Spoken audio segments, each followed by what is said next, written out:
सरकार कितना डरेगी? जैसे अगर सरकार कितनी डरी हुई है तो इसका अंदाजा हम यूपी के पंचायत चुनावों से लगा सकते हैं। कोई ऐसा जिला नहीं बचा जहां गोली नहीं चली हो। मतलब आप ये समझ लो कि वो पार्टी जो खुद को क्या बताती है, विश्व प्रसिद्ध बताती है, जनता की लोकप्रिय बताती है, उसे एक छोटे नीचे स्तर के चुनाव जीतने के लिए भी लाठी गोली से काम लेना पड़ता है। ये सरकार दिल हार चुकी है, ये दिलों से निकल गई है। कुर्सी एन के एन प्रकार गुंडागर्दी से, पैसे से, किसी से जीत लें, वो कोई बहुत बड़ा विषय नहीं है। सर माजरा तो कुर्सी का ही है। कोई बात नहीं, कुर्सियां बहुत दिनों तक सुरक्षित नहीं रहती हैं। किसान मजदूर हमेशा रहेंगे, कुर्सी ज़्यादा दिन थोड़ी रहेगी। ये कुर्सी पे बिठाने वाले लोग हैं, ये किसी न किसी दिन उतार लेंगे, गिरा लेंगे। वैसे नहीं उतरेगा तो कुर्सी उठा के फिर फेंक देंगे इनको, और क्या कुछ करेंगे। मैं इस पे देख सकती हूँ लिखा है मोदी सरकार मुर्दाबाद।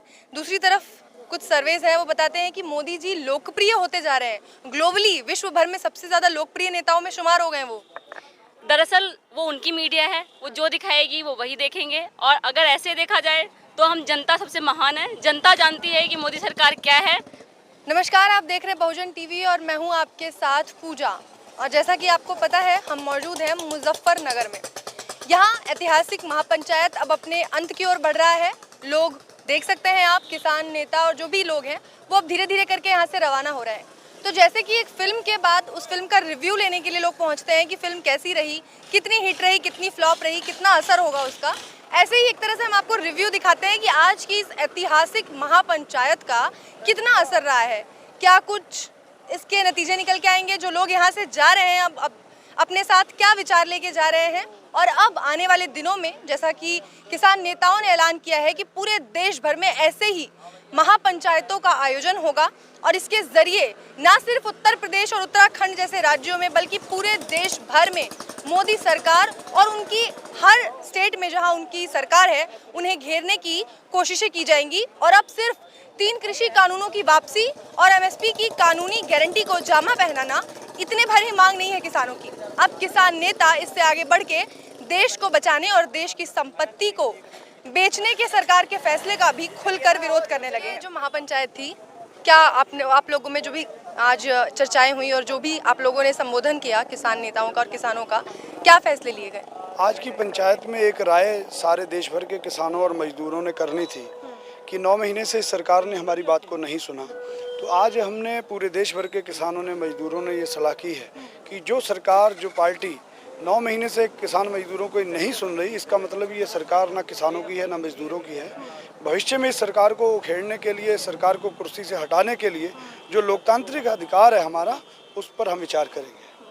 एक चीज़ और कही राकेश टिकैत ने कि जैसा यहाँ पे अभी जिस तरीके की विशाल महापंचायत का आयोजन किया गया था, अब देश भर में किया जाएगा। 15 सितंबर को शायद जयपुर कहा है उन्होंने। बिल्कुल, ये तो शुरुआत है। आज तो एक पारिवारिक, जैसे कहते हैं, पंचायत है गांव की, पूरे देश के लोगों की। अब ये निश्चित है कि जहाँ पर भी बड़े बड़े शहरों में भी, सारे क्षेत्रों में ये पंचायतें करके लोगों को वहाँ के इस आंदोलन से जोड़ा जाएगा और इस सरकार को, इस पार्टी को ये बताया जाएगा कि आपको बनाने वाले यहाँ के लोग हैं। बहुराष्ट्रीय कंपनी आपको बनाने वाली नहीं है, आप उनके वोट से बनते हो। और अगर आप ऐसे अवॉइड कर रहे हो, हम भविष्य में आपको कुर्सी से हटाएंगे, इस संकल्प के साथ पूरे देश में जाएंगे। सर कितना दबाव पड़ेगा इस तरह की महापंचायतों का? और आज जो कुछ भी हुआ मुजफ्फरनगर से, और यहाँ पे खास करके सांप्रदायिकता का माहौल हमेशा बनाने की कोशिश की जाती रही है। 2013 में भी यहाँ दंगे हुए थे और आज यहाँ के मंच से किसान नेता एक बार फिर से वो नारा दोहरा रहे हैं जो बाबा नरेश टिकैत दोहराया करते थे, उनका नारा कि अल्लाहू अकबर और हर हर महादेव। तो ये एकता कब तक और कितनी बनी रहेगी? तो ये देश तो सबका है ना, ये देश सबका है। कोई गिनती में कम बढ़ती हो सकता है, लेकिन सहयोग, योगदान तो सबका है ना। हर किसी का खून इस मिट्टी में है। तो इस किसान आंदोलन की ये भी एक बहुत बड़ी देन है समाज को कि जो दूरियां इस पार्टी ने पैदा की थी, विशेषकर भारतीय जनता पार्टी ने, सिर्फ वोट के चक्कर में जो भाइयों को आपस में लड़ाना, समाज को लड़ाना, तो उस खाई को पाटा है इस आंदोलन ने। इसके लिए भी मैं आंदोलन को भी, आंदोलन में सहयोगियों को भी धन्यवाद दूंगा। जब आप लोगों ने शुरू किया था ये आंदोलन, तो इस आंदोलन में सिर्फ 2-3 चीज़ें थी। पहले तो सरकार से अपनी कानून वापसी, उसके अलावा एमएसपी की कानूनी गारंटी। लेकिन अब इस आंदोलन पे जिम्मेदारियों का हम देख रहे हैं बोझ बढ़ता जा रहा है और खुद ये आंदोलन जिम्मेदारियां उठाते जा रहा है एक पे एक।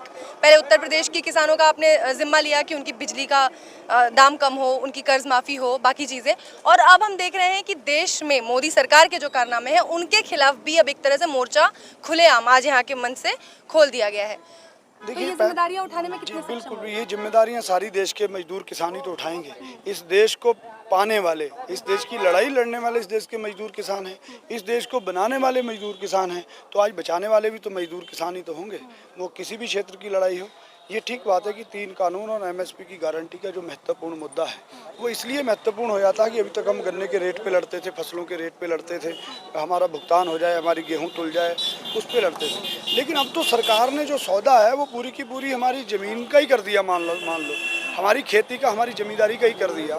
तो पहले हम उसको बचाएंगे ना, फिर ये वाली लड़ाइयाँ तो साथ में हैं और लड़नी है।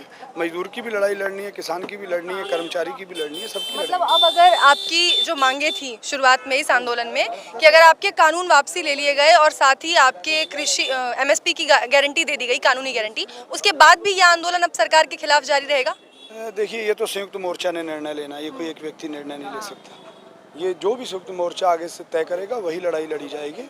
और ये जरूर है कि हर लड़ाई में देश के मजदूर किसान कंधे से कंधा मिला करके चलेंगे, चाहे वो कोई भी लड़ाई हो, चाहे वो ये जो संपत्तियां बिक रही हैं प्राइवेटाइजेशन की लड़ाई हो, या जो भी है, हर लड़ाई में मजदूर किसान कंधे से कंधा मिलाकर चलेंगे। सर, आखिरी सवाल, आप लोग अब रवाना हो रहे हैं अपने गंतव्य की ओर।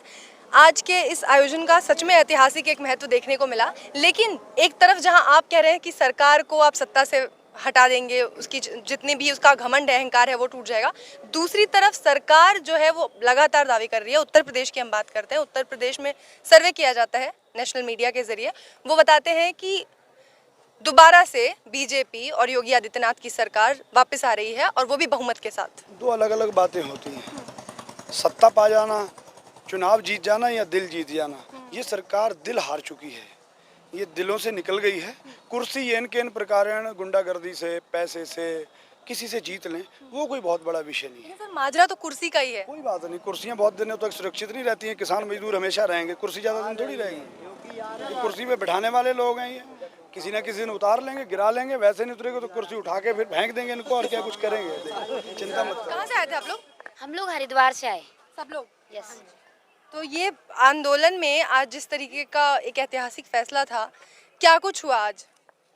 देखिए, अगर हम ऐसा पहले ही दिन कह दें कि क्या कुछ हुआ, लगातार किसान 9 महीने पूरे हो चुके हैं, 10वां महीना चल रहा है, लगातार लड़ रहे हैं और पूरी अपनी जनता जो आवाम, जो मेहनत कश आवाम है, उसको जागरूक कर रहे हैं। और एक दिन हमारी पूरी आवाम जब जागरूक हो जाएगी, तब इन जो धन्ना से चंद लोगों के लिए जो सरकारें काम कर रही हैं, इनको धूल चटाएगी। और यही आज का मैसेज था कि हम जाग रहे हैं और हमारी आवाम जाग रही है, तो एक दिन आपको धूल चटाएंगे। किसानों का ये आंदोलन सच में ऐतिहासिक होता जा रहा है। पहले तो इसने 9 महीने अपने पूरे किए, उसके बाद अब इस आंदोलन की एक अलग ही तस्वीर निकल के आ रही है कि पहले ये कानूनों की वापसी की मांग कर रहे थे, एमएसपी की गारंटी की मांग कर रहे थे, लेकिन अब ये देश को बचाने की बात कर रहे हैं कि देश को बचाना है मोदी सरकार से। लेकिन इस कदम में कितनी सफलता मिलेगी उन्हें? और सबसे पहला तो उन्हें जो टक्कर है वो मिल रहा है योगी आदित्यनाथ से। उत्तर प्रदेश में चुनाव है, योगी आदित्यनाथ की सरकार बहुमत से आ रही है, ऐसा सर्वे बता रहे हैं। क्या लगता है, क्या होगा? देखिए, देश को जो बचाने की बात हो रही है, मोदी सरकार जब से सत्ता में आए हुए हैं, धीरे धीरे उन्होंने देश को बेचना शुरू कर दिया है। जब वो सत्ता में आने से पहले कह रहे थे कि मैं देश को बचाऊंगा, मैं विकास करूंगा, लेकिन उन्हें देश में जितने भी सार्वजनिक हमारे संस्थान थे, सबको बेच दिया है। रेल बेच दी है, हवाई अड्डे बेच दिए हैं और लगातार स्कूलों का प्राइवेटीकरण कर दिया है, सारी चीज़ें बेच। तो इसलिए जो किसानों के अब लड़ते हुए जो ये बात आ रही है कि देश को बचाना है, तो जो सरकार जो पूरा निजीकरण पे उतरी हुई है, इसके लिए बचाने की बात आ रही है। बाकी जो इलेक्शन में जीतने और हारने की बात है, देखिए, हम लोग ये कहते हैं कि जब भी सरकारें आती हैं तो वो चंद लोगों से भी जीत हार का कर सकती है, क्योंकि ये चंद लोगों की सरकारें हैं। ये हमारी जनता की सरकारें नहीं है, मेहनत कश मजदूरों की सरकारें नहीं है, महिलाओं की सरकारें नहीं है, छात्रों की सरकारें नहीं है। तो इसलिए जीत हार तो ये करते रहेंगे, लेकिन अब किसान मजदूर, जब तक किसान मजदूरों का राज नहीं आएगा, तब तक किसान मजदूर लड़ते रहेंगे, सड़कों पर ही रहेंगे। आप लोग कब आए थे यहाँ? आने के लिए रवाना कब हुए थे? हम सुबह 7 बजे निकल गए थे, और अब वापसी जा रहे हैं? अब वापसी जा रहे हैं। ये आज आप एक दिन आए और ये बेचारे किसान 9 महीने से बैठे हैं घरों में। दरअसल हम एक दिन नहीं आए हैं, हम कंटिन्यूटी में किसानों का समर्थन कर रहे हैं और हमारे लोग जो हैं वहाँ पे बैठे हुए हैं और हम उनका समर्थन कर रहे हैं कंटिन्यूटी में। आप आते रहते हैं? हाँ, आते रहते हैं कंटिन्यूटी में। क्या करते हैं आप लोग? हम सभी लोग छात्र हैं, मजदूर हैं। अच्छा। हाँ, तो ये लड़ाई अब क्योंकि मजदूरों और किसानों की हो गई है संगठित रूप से, तो क्या लगता है कि इसका ज़्यादा असर पड़ेगा? और इस तरह के जो महापंचायतों का आयोजन करने वाली है किसान के नेता कह रहे हैं कि आगे भी वो करेंगे पूरे देश भर में, कितना असर पड़ेगा इससे? बिल्कुल बहुत ज़्यादा असर पड़ेगा। दरअसल अगर सरकार अगर वैसे देखा जाए तो सरकार सोचती है कि जनता को कुछ नहीं पता, वो बेवकूफ़ है, हम जो करेंगे वो कर लेंगे और जनता को कुछ नहीं पता चलेगा। तो ये दरअसल उनको बताने के लिए है, जो चंद घरानों के लिए सरकारें जो काम कर रही हैं। लगातार लॉकडाउन से अगर देखें या लॉकडाउन से पहले से भी देखें तो लगातार अब अडानी अंबानी जो है कंटिन्यूटी में अमीर बनते चले जा रहे हैं और आम जनता जो है गरीब से गरीब होती चली जा रही है। तो उस तरीके से अगर देखा जाए तो एक चीज़ है बताने के लिए उनको कि देख लो कि जनता जानती है, जनता सब समझती है, तुम जो करते हो हमें पता चलता है, हम बेवकूफ़ नहीं हैं। लेकिन आपके मैं इस पे देख सकती हूँ लिखा है मोदी सरकार मुर्दाबाद। दूसरी तरफ कुछ सर्वेज है वो बताते हैं कि मोदी जी लोकप्रिय होते जा रहे हैं, ग्लोबली विश्व भर में सबसे ज़्यादा लोकप्रिय नेताओं में शुमार हो गए वो। दरअसल वो उनकी मीडिया है, वो जो दिखाएगी वो वही देखेंगे और अगर ऐसे देखा जाए तो हम जनता सबसे महान है। जनता जानती है कि मोदी सरकार क्या है और जनता ने आज इस बात को साबित भी किया है कि मोदी सरकार कितनी महान है और कितना ग्लोबली फेमस हो रही है। वो सिर्फ पूंजीपतियों की सरकार है, सिर्फ पूंजीपतियों के लिए ही काम करती है और उनके लिए ही वो फेमस हो रही है। क्या है मोदी जी, आपने कहा जनता जानती है, क्या है? दरअसल जनता जानती है कि मोदी जी किस तरीके से फेमस हो रहे हैं, किसके लिए फेमस हो रहे हैं। दरअसल वो पूंजीपतियों के लिए काम करते हैं और पूंजीपति ही दरअसल उनको अमीर बना रहा है, उनके वजह से ही फेमस हो रहे हैं वो। आपका नाम? रंजना। रंजना, अब आप बताइए ज़रा, ग्लोबली मोदी जी फेमस हो रहे हैं, दूसरी तरफ यहाँ उनको मुर्दाबाद के नारे लगाए जा रहे हैं। जैसे अगर आप देखें कि पिछले 9 महीने से जब से ये सरकार ने कानून पास किए, एक तरफ तो हमारा जो पूंजीवादी मीडिया है, जो टाटा अंबानी के ही चैनल हैं, वो तो ये दिखा रहे हैं, लेकिन वो चैनल ये भी दिखाएं कि हरियाणा और पंजाब के अंदर इनके हेलीकॉप्टर तक उतारने के लिए जनता इनको जगह नहीं दे रही है। तो कितने फेमस हो रहे हैं। आज मुजफ्फरनगर, सब जानते हैं मुजफ्फरनगर को कि एक टाइम पे जो दंगों के नाम से जो फेमस हुआ था, जो पंचायत भी आज जहाँ हुई, एक बार जहाँ कट्टर धार्मिक पंचायतें जहाँ होती हैं, आज वहाँ मजदूर, किसान, छात्र और महिलाएं सब एकजुट होके और इस सरकार के लिए खिलाफ खड़ी है।